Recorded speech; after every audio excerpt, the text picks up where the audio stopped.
Magluluto naman tayo ngayong quiz ng tortang talong.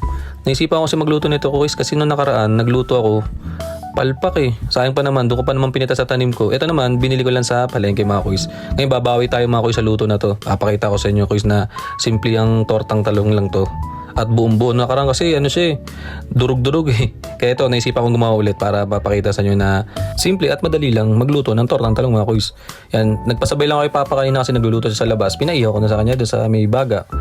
Yan, tapos ito ngayong quiz, medyo special tong gagawin natin sa tortang talong. Na nakaraan kasi, ang lahok lang nun, sibuyas lang, tsaka siling panigang. Ito, lalagyan natin ng bawang, tapos lalagyan din natin ng ng sibuyas. Kukompleto na natin to mga quiz para solid talaga siya. Tapos technique quiz, para talaga hindi ka mayak sa sibuyas, kailangan talaga matalas laging kutsilyo mo. Tapos maganda hindi mo siya amuyin mga quiz. Yung kasi nagtitrigger yata eh. Kaya naiiyak kapag yung medyo naamoy mo siya. Kaya maganda maghiwa ng sibuyas pag may sipon ka mga quiz eh. Para hindi ka maiyak. Yun mga quiz. Ito, naglagay rin tayo dito ng siling panigang mga quiz. Dadamay natin kasi talagang medyo mahilig kami sa mangang dito. Pero pag may mga bata at di may lugay, yun nalagay ng siling panigang mga quiz yan. Tapos lagay tayong patatas. Iwain lang din natin to ng maliliit mga quiz para pag nilagay natin doon sa torta natin, saktong-sakto lang mga quiz yan. Ganyan lang kaliliit mga quiz yan. Goods na yan, di ba?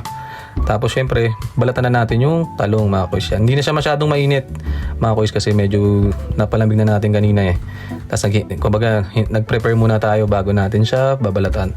Tapos sunod na rin natin quiz yung itlog yan. Magbasag tayo quiz gamit yung isang kamay natin. Gusto niyo naman quiz oh, walang kasabit-sabit mga quiz yan. 6 na itlog yung babasagin natin dyan mga quiz. Tapos timplahan na rin natin quiz ng pibisco asin yan. Yan yung magpapaalat dyan mga quiz. Tapos lagyan na rin natin ng konting alikabok na paminta mga quiz yan. Tapos lagyan tayo ng ginisang mix mga quiz. Pampalasa rin naman yan. Tapos itong gagawin ko dito mga quiz, ito yung harina na tinunaw mga quiz. Lalagay tayo ng konti dyan para magbuo yung torta natin. Noong nakaraan kasi mga quiz, di tayo nakapaglagay niyan. Kaya hindi tuloy nabuo yung torta natin ng mga nakaraang quiz. Pero may iba naman nagluluto, mga professional, kahit walang ganyang harina na tinunaw, buo naman eh mga quiz eh. Talagang may pagkakamali rin din talaga ako nung nakaraang niluto ko mga quiz. Yan, tapos sinunod natin, ginisa na rin natin mga quiz yung sibuyas bawang tsaka yung siling panigang. Sinunod na rin natin yung patatas mga quiz. Hindi natin ito masyadong lulutuin kasi isasama naman natin ito sa torta mamaya si piprituin, maluluto pa rin naman doon mga quiz. Yan, ganyan lang mga quiz. Tapos ako naghabol ako ng giniling na baka dyan mga quiz. Mas okay nga sana kung nasama ko siya sa gisa eh. Naisip ko lang maglagay ng karne. Kaya hinabol natin mga quiz yan. Tapos ito, yung ginagawang diskarte sa kanya, may malita kong bowl o plato. Ganyan yung didiskarte natin mga quiz para talagang maayos at saka buo. Tapos ang ginaang technique dito, konting mantika lang, tapos mahinang apoy lang.